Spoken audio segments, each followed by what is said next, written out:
La TVT au cœur de l'information.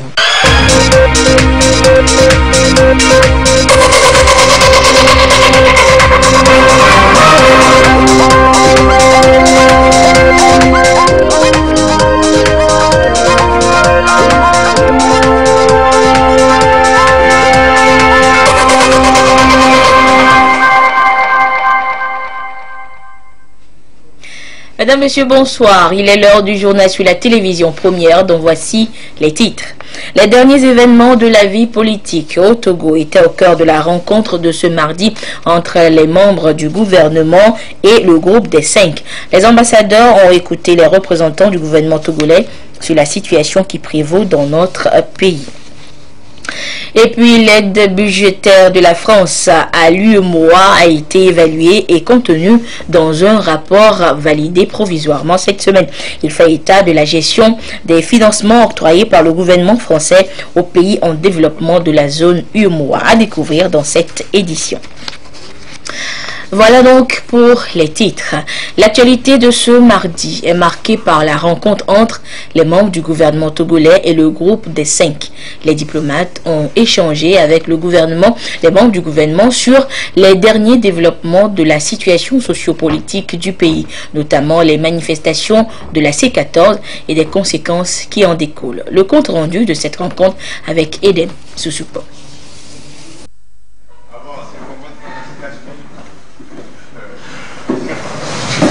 Au centre des échanges, l'évolution de la situation sociopolitique au démarrage de la campagne électorale en vue des législatives du 20 décembre prochain.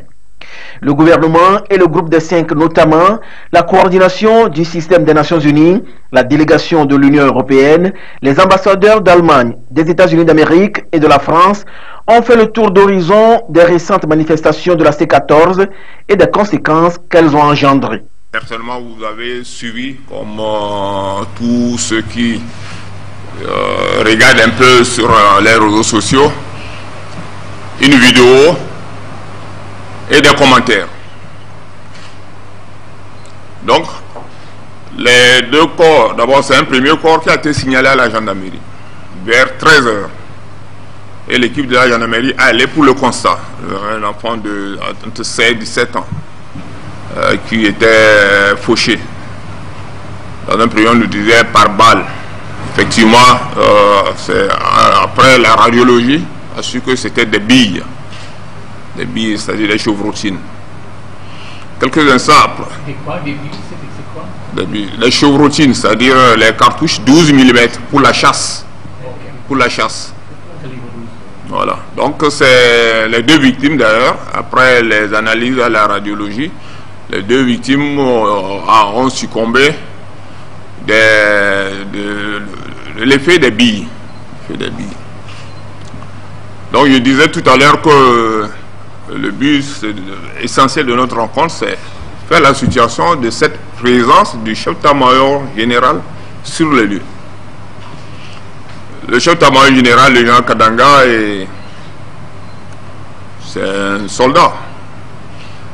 Et dans la vie militaire, on dit la confiance n'exclut pas le contrôle. Et il a commandé des unités et jusqu'au jour d'aujourd'hui. À chaque fois quand il y a des manifestations, lorsque les unités sont sur le terrain, il a l'habitude de se déplacer pour aller voir est-ce qu'il n'y a pas des points à corriger. Fait des observations et il rentre. Donc c'était déplacé vers 11 h à Tolkopé où il y avait des problèmes. Donc il a évolué dans le quartier Feu de Puy et arrivé à un moment il y avait une barricade. C'est-à-dire ils ont mis des branches, des troncs d'arbres, des tables. Il évoluait tout lentement jusqu'à ce point.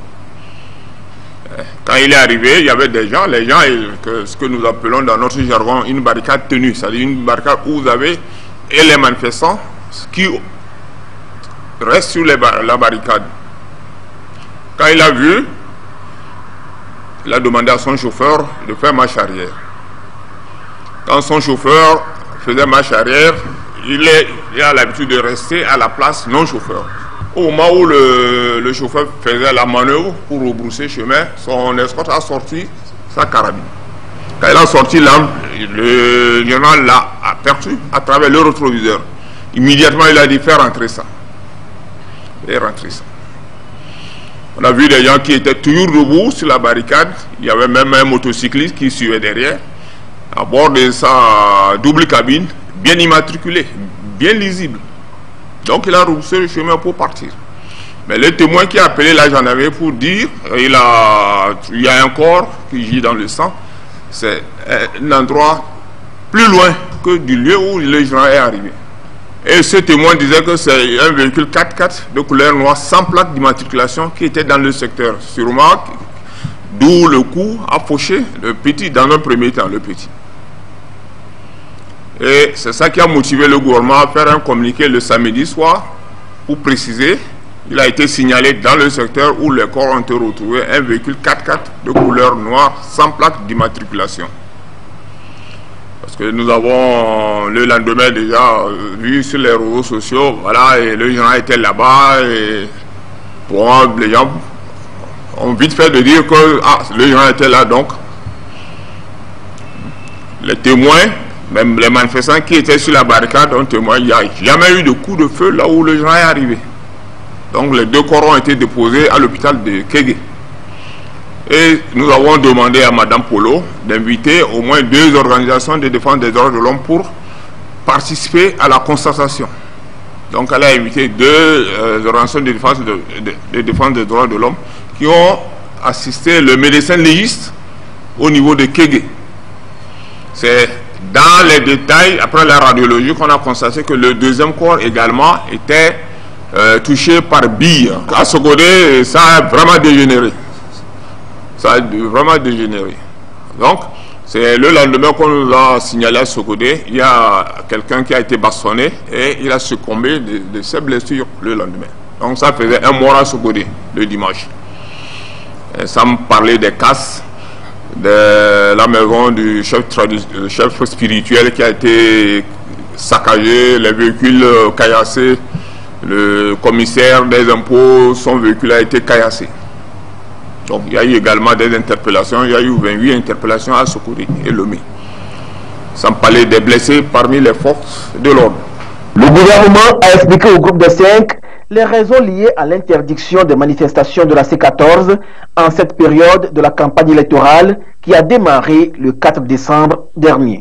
Je disais clairement à la coalition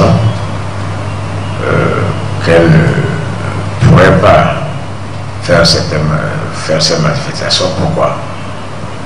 Parce qu'elle a dit clairement qu'elle veut empêcher le scrutin. C'est différent de je suis contre le scrutin. C'est 2 attitudes différentes. À partir de ce moment-là, les lois togolaises, il y a 2 lois dans le cas d'espèce. Il y a d'abord la loi sur les manifestations, qui n'est pas abrogée pendant la campagne. Les gens disent, c'est comme si pendant la campagne, aucune autre loi ne doit être appliquée. Non, c'est 2 histoires. Et cette loi sur les manifestations, en son article 16, dit clairement que s'il y a risque de troubles à l'ordre public, il faut interdire la manifestation. C'est très clair. À part de mots, la coalition dit qu'elle veut empêcher la tenue des élections. Et elle veut manifester dans la ville pour cela, dans les différentes villes, où se tiennent légalement la campagne électorale. Nous disons qu'il y a un risque de trouble à l'ordre public. Parce que l'article 70 du Code électoral dit que pendant la campagne, les partis politiques et autres peuvent aller où ils veulent, le candidat, pour pouvoir présenter leur projet de société. La coalition ne peut pas dire qu'elle est en campagne puisqu'elle veut empêcher le scrutin. Donc elle ne peut pas entrer en campagne. Le point sur le nombre exact des détenus des manifestations a été également fait au groupe des 5. Jusqu'à présent, ceux qui étaient encore détenus étaient au nombre de 42. mais ce sont des inculpés. C'est-à-dire que c'est les juges d'instruction qui gèrent leur procédure.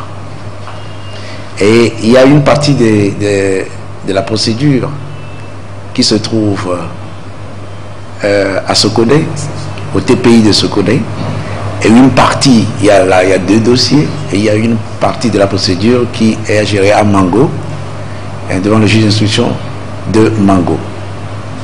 Ok. Bon, ces procédures sont arrivées à leur fin, parce que les juges d'instruction ont pris leur ordonnance de clôture, et dans les jours à venir, je crois, on verra une suite, n'est-ce pas? Alors, ce que je peux vous dire, c'est que ces personnes, peut-être une partie de ces personnes qui seront jugées conformément à la loi. Parce que nous, on ne peut pas dire aux juges, rendez la décision dans tel sens ou dans tel autre sens, ce n'est pas possible. Hein? Si les juges estiment que ces personnes sont coupables, elles doivent être maintenues dans les délais de la prévention, et eux, ils vont condamner. Quitte maintenant à l'autorité, à la plus haute autorité, donc de décider de leur libération. Bon, à l'heure actuelle, donc il y a de nouvelles personnes qui ont été déférées à la suite des dernières manifestations. À Lomé, nous avons 3 dossiers à gérer. Le premier dossier, il y avait beaucoup de personnes, mais on en a déjà laissé pas mal. Donc dans le premier dossier, il y a 7 prévenus. Dans le deuxième dossier, il y a également 7 prévenus. Et dans le dernier dossier, il y a 19 prévenus. Ça, c'est à Lomé. Donc pour le nouveau dossier, il y a 19 prévenus au niveau de Bafilé que nous allons aussi bientôt juger. Et ce collègue? Non, enfin, il ne nous a pas été présenté à la justice, n'est-ce pas? Il n'a pas été déféré de personnes arrêtées dans le cadre des nouvelles manifestations. Donc, nous n'avons pas de procédure judiciaire. Le gouvernement dit avoir ouvert une enquête pour élucider les conditions dans lesquelles les décès ont lieu lors des manifestations. Et dans le cadre des préparatifs des législatives prochaines, la Haute Autorité de l'Audiovisuel et de la Communication RAC rappelle les règles de déontologie aux hommes de médias.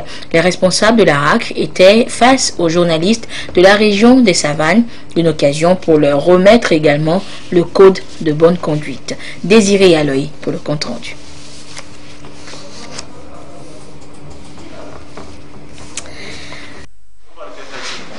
Les médias ont un rôle important à jouer en période électorale. Le Togo vit actuellement un processus électoral et il y a une catégorie de médias qui a droit à la couverture médiatique, notamment la campagne électorale. La HAC, Haute Autorité de l'Audiovisuel et de la Communication, représentée par son vice-président Octave Olympio, à la rencontre de ces médias, leur remettre le code de bonne conduite et leur rappeler leur ligne de conduite. Il n'y a que les radios et la presse écrite commerciale qui peuvent couvrir les élections.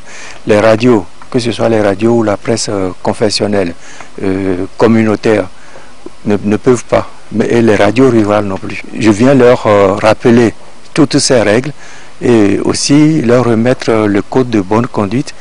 Le journaliste doit faire son travail de journaliste. Il doit recueillir les informations, analyser les informations et transmettre les informations à la population, donner des conseils à la population et orienter la population. Mais par contre, le journaliste ne doit pas se mettre à la place que ce soit des hommes politiques ou toutes les personnes qu'il a interviewées ou qu'il a rencontrées. Il doit rendre compte. C'est par ce travail qu'on peut avoir la paix, que toutes les élections peuvent se dérouler dans la paix. Et c'est le souhait de tout le monde.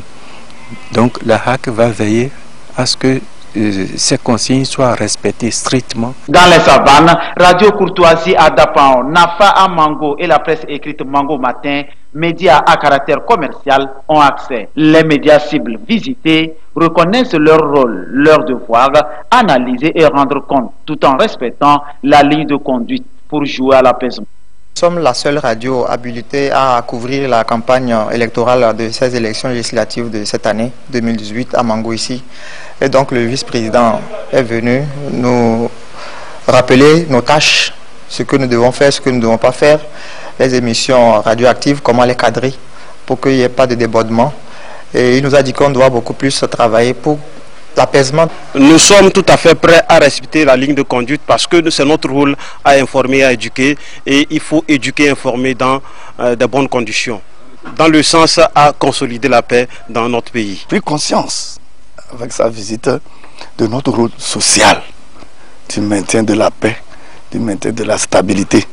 Mon organe, à travers ma voix, remercier la HAC pour vraiment sa visite qui nous a rappelé le rôle que nous devons jouer pour le bon déroulement de ces élections. Une rencontre qui fait suite aux différentes séances de formation organisées par l'instance de régulation, la HAC, pour recadrer les médias dans leur rôle, leur cahier de charges défini pour contribuer à l'édification de la paix en période électorale.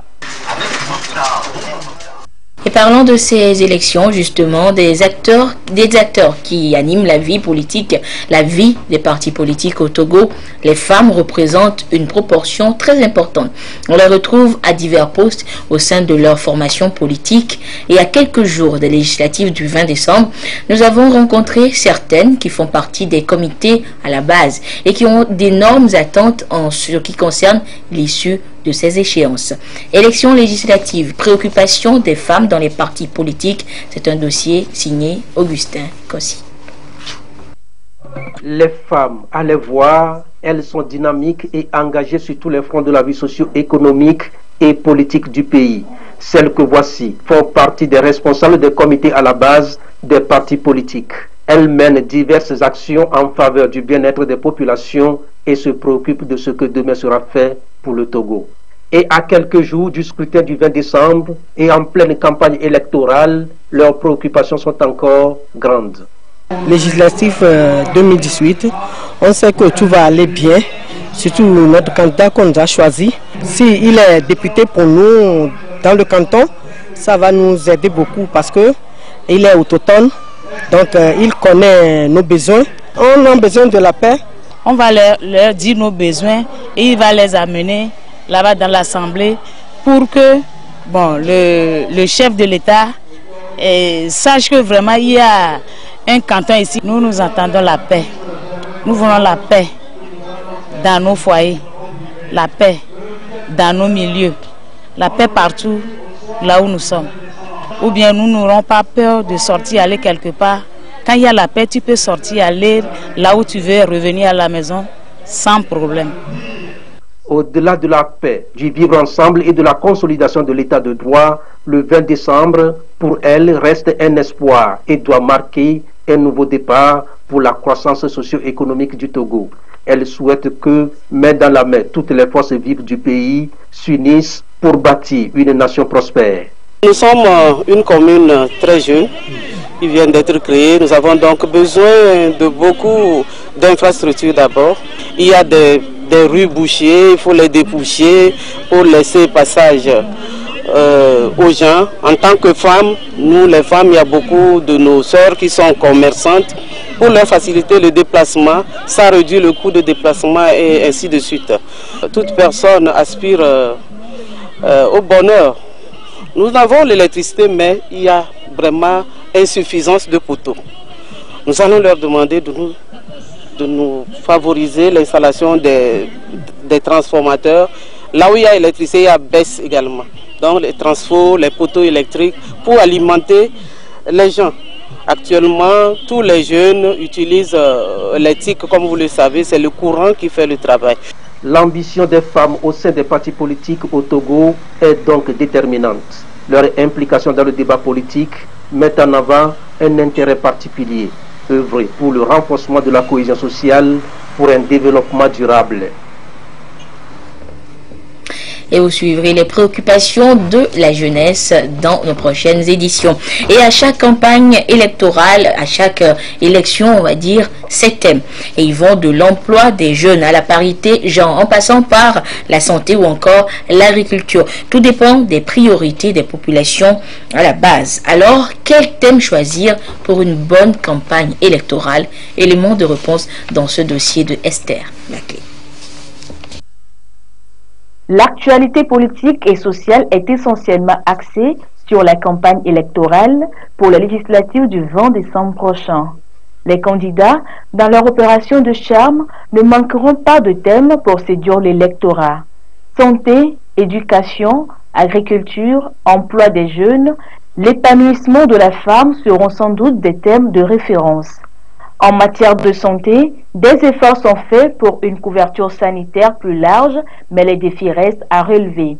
L'éducation ne passera pas sous silence, même si le gouvernement a multiplié des initiatives pour l'amélioration des conditions de vie et de travail et surtout le volet éducation inclusive. Autre priorité, l'agriculture avec notamment la création des agropoles, le mécanisme incitatif de financement agricole. Les perspectives de ce secteur et les opportunités d'emploi qu'il offre aujourd'hui seront évoquées. L'agriculture aura un grand intérêt pour les jeunes et le monde rural. Les jeunes et l'emploi constitueront un autre axe majeur de cette campagne électorale.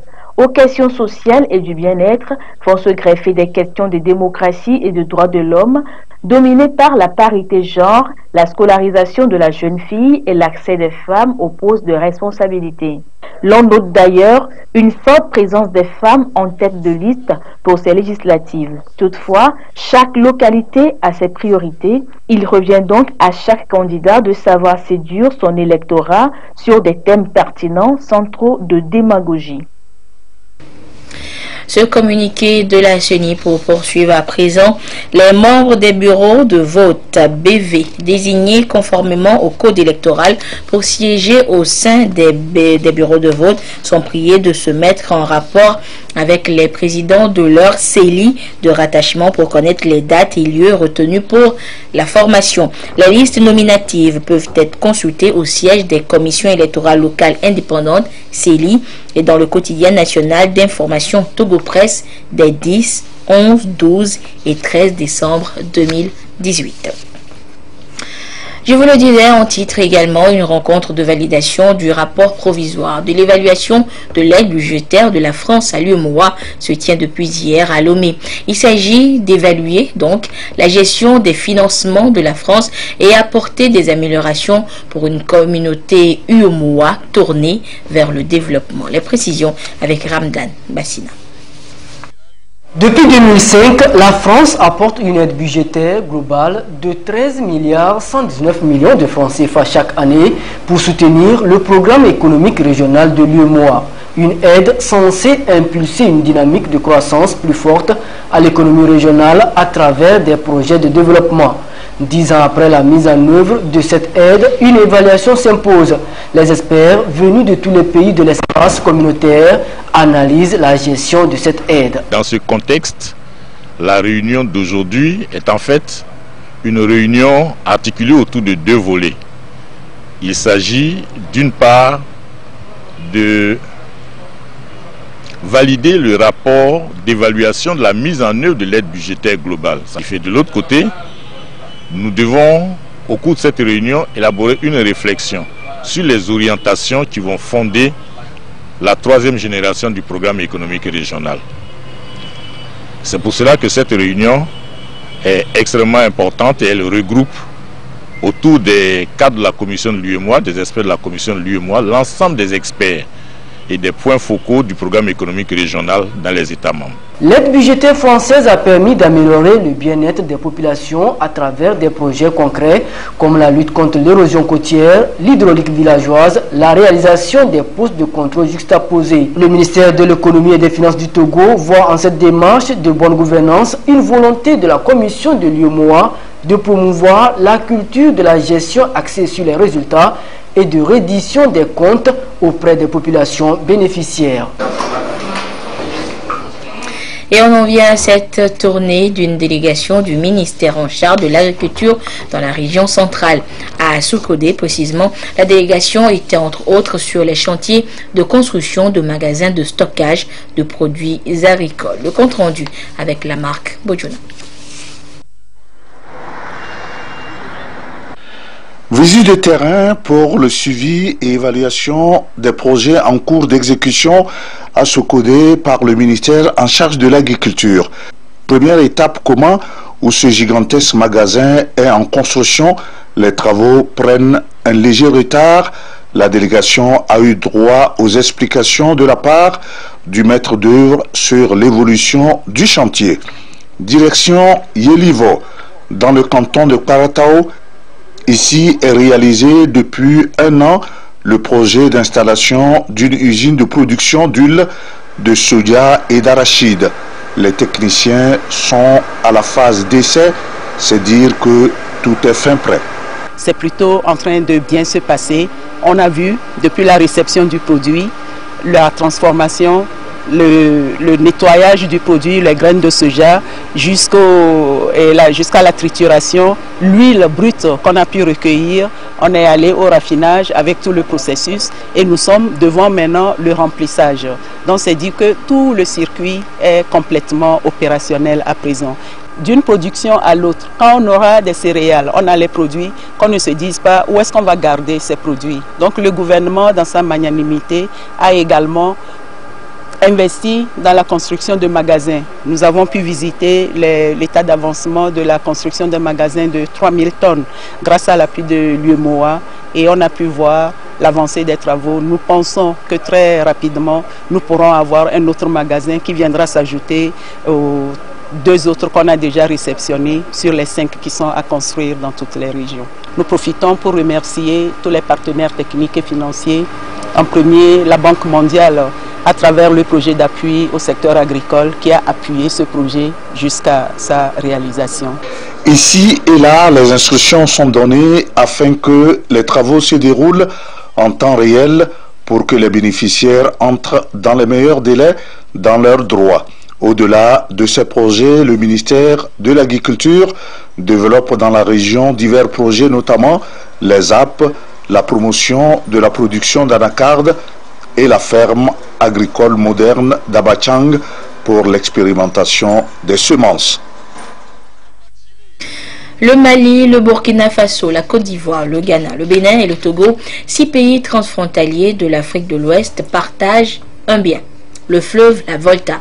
Pour pouvoir assurer donc une gestion durable des ressources en eau de ce fleuve, les États riverains ont entrepris d'élaborer ce que l'on nomme une charte de loi pour le bassin de la Volta. Les termes du projet et les études préliminaires ont été déjà réalisés et les conciliabules sont en cours pour son harmonisation et sa validation.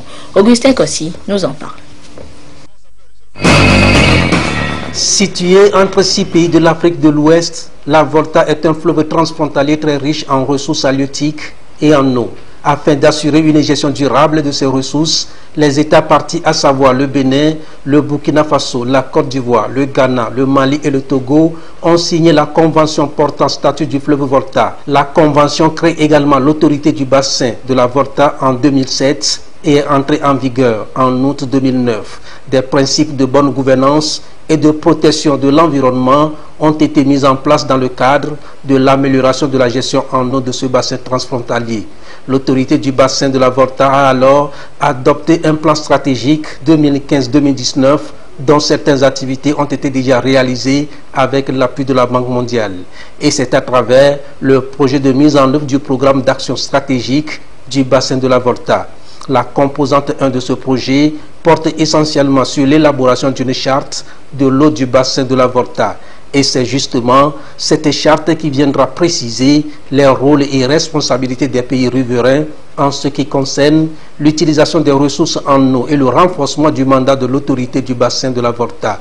Elle définit clairement aussi les principes qui permettent la gestion durable des ressources en eau du bassin, et ceci d'une manière intégrée. Et pour mieux comprendre encore une fois cette charte de l'eau sur le bassin de la Volta, nous sommes sur ce plateau avec le directeur exécutif de l'ABV, autorité du bassin de la Volta, M. Robert Yaovi Dessoissi. Monsieur le directeur, bonsoir. Bonsoir madame. D'abord, dites-nous, parlez-nous un peu déjà de l'ABV, l'autorité du bassin de la Volta. Merci madame. Bonsoir aux téléspectateurs. Bonsoir à toutes les populations partageant ce bassin. Avant d'aller dans les détails sur l'autorité, je voudrais très brièvement vous présenter le bassin physique. La Volta, un cours d'eau qui a 1850 km de long, avec 3 bras principaux, Pandjari Oti, Volta blanche, qu'on appelle encore Nakambe, et la Volta noire, qu'on appelle le Moon. Ces 3 bras se rejoignent et forment le lac de la basse vallée de la Volta. N'oubliez pas qu'il y a un barrage, le barrage d'Akosombo, qui crée un lac artificiel. Ce lac artificiel a 550 km de long et une superficie de 8502 km², soit le plus grand lac artificiel au monde qui se trouve dans notre bassin. Le reporter l'a dit, 6 pays qui partagent ce bassin. Autrement dit, chaque pays doit obéir à un certain nombre de règles dans les conventions dont ils sont États partis.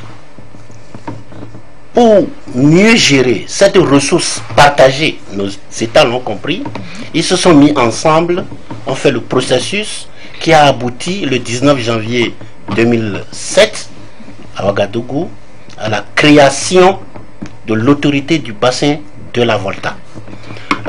L'autorité du bassin de la Volta a pour mission de promouvoir la concertation permanente et un développement durable pour un partage équitable des bénéfices issus de toutes les opérations de développement dans ce bassin. Et ils ont mis en place cette direction exécutive qui est l'organe d'exécution chargé de manager toutes les orientations que les instances supérieures auraient décidées. Et quels sont nos objectifs opérationnels? Comme l'a dit le mandat, nous sommes là pour promouvoir la coopération. Tout État qui se lève pour réaliser un ouvrage doit aller dans le dialogue avec les autres États pour que chacun s'accorde sur les biens et les impacts de cet ouvrage-là. C'est notre rôle. Nous sommes là également pour promouvoir la gestion intégrée des ressources en eau. Vous savez, nous devenons de plus en plus nombreux. Oui. Il y a changement climatique, baisse de la pluviométrie, donc baisse des écoulements, donc baisse de la ressource disponible. Il y a un impact sur... Et les besoins sont de plus en plus nombreux. Il faut alors aller vers une gestion concertée de la ressource en eau disponible. Nous sommes là pour promouvoir les instruments nécessaires pour aller vers cette gestion concertée de la ressource naturelle, et surtout la ressource en eau pour l'agriculture, l'hydroélectricité, l'approvisionnement en eau potable des hommes comme du bétail et les industries, l'artisanat, etc., etc. D'accord. Donc ce sont entre autres missions, objectifs de l'ABV, l'autorité du bassin de la Volta. Alors, monsieur le directeur, aujourd'hui il est question de l'élaboration de la charte de l'eau pour le bassin de la Volta. Alors, pourquoi cette initiative? La charte de l'eau est un instrument technico-juridique et réglementaire qui vient fixer, qui vient clarifier les principes de gestion énoncés dans la convention que les 6 États ont signée en janvier 2007. La charte de l'eau vient renforcer le rôle, le mandat de l'autorité, celui de promouvoir la coopération et un partage équitable des bénéfices. Cette charte, c'est le cadre global qui fixe les règles de gestion, les règles d'utilisation, de prélèvement, etc. dans le bassin sans causer de dommages aux autres pays riverains. Donc c'est un texte qui énonce, qui fixe sur la base de nos valeurs, base de solidarité, d'équité, de consensus. Cette charte vient maintenant clarifier, préciser les rôles de chaque partie prenante allant à l'utilisation de ces ressources. Je signale que cette charte aura d'autres annexes qui sont les tests d'application tels que la gestion concertée des ouvrages, tels que la notification des mesures projetées, c'est-à-dire un État qui a un projet doit pouvoir le déclarer par l'intermédiaire de la direction exécutive qui organise la concertation avec les autres pays autour du projet. D'accord. Et aujourd'hui, où en est-on avec cette charte? Nous sommes arrivés à Lomé pour 3 jours pour aller à la validation de ce test important dans la vie de cette jeune institution. L'ABV n'a que 11 ans aujourd'hui par rapport à d'autres organismes de bassin qui existaient il y a 50 ans en arrière. Nous faisons des pas de géant. Cette charte a connu 2 phases. La phase préliminaire, étude diagnostique, qui a aujourd'hui abouti, phase 2, à la validation du projet de la charte de l'eau. Donc nous sommes à Lomé, tous les experts avérés en matière d'environnement, en matière de tests institutionnels, etc. Les experts en GIR, 4 experts par pays, avec les partenaires, les partenaires techniques et financiers. Nous nous retrouvons ici pendant 3 jours à partir de demain pour dépouiller article par article minutieusement le contenu de cette charte-là, qui fera force de loi le moment venu, quand nos États vont le signer. D'accord. Et directeur, avant de vous laisser partir, une question maintenant. C'est sûr que les téléspectateurs sur la pause ils se demandent quel sera le bénéfice. Qu'est-ce que les populations riveraines de ce fleuve du bassin de la Volta gagnent? Le premier bénéfice, je dirais, c'est que cette charte, une fois qu'il fixe les règles d'utilisation, prévient, fait de la prévention des conflits, des différends liés aux différents usages. Chaque État, chaque communauté sait désormais dans quelle proportion il peut avoir accès à telles ressources sans impacter négativement l'autre communauté. Est-ce que vous voyez? Donc, le premier avantage, c'est de prévenir les conflits liés à l'utilisation. Chacun connaît ses limites. Chacun connaît ses limites. Un État, d'accord, État souverain, mais ne peut pas se lever et réaliser. Il peut y avoir même des conflits inter-États liés à l'utilisation de cette eau si on ne se concerte pas, si on ne donne pas les informations sur les différents projets d'aménagement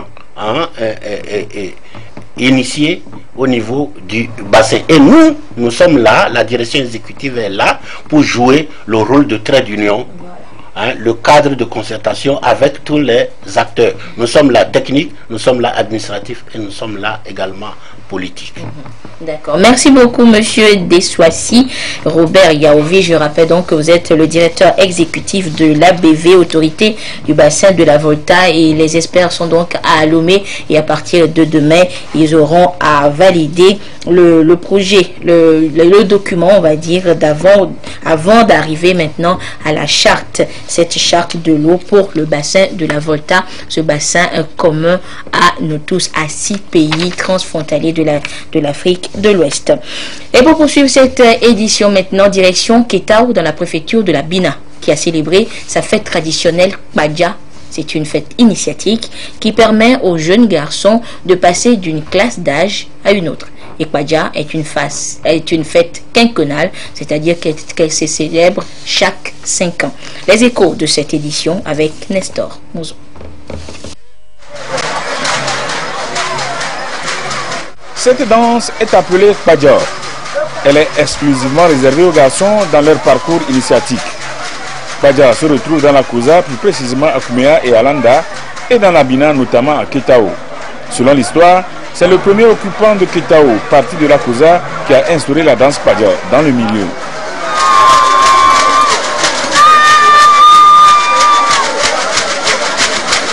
Ekpadja est exécuté avec différents accoutrements. Ces accoutrements permettent de distinguer les danseurs selon leur niveau d'initiation.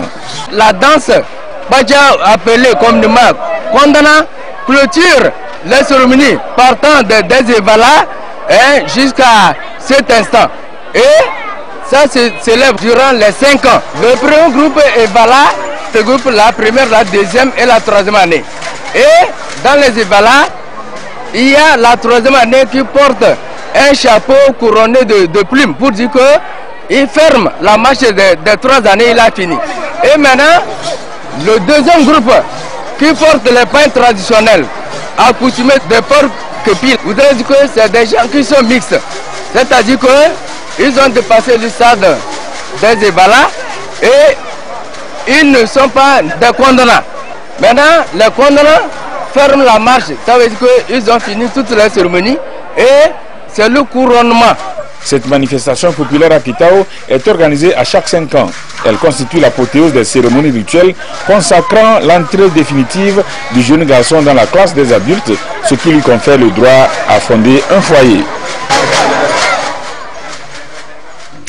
Et voilà donc, c'est sur les échos de la célébration de Ekpadja édition 2018 que se referme cette édition. Merci de votre fidélité à la télévision togolaise. Juste après, vous suivrez le journal des législatives avec Gerson Dovo.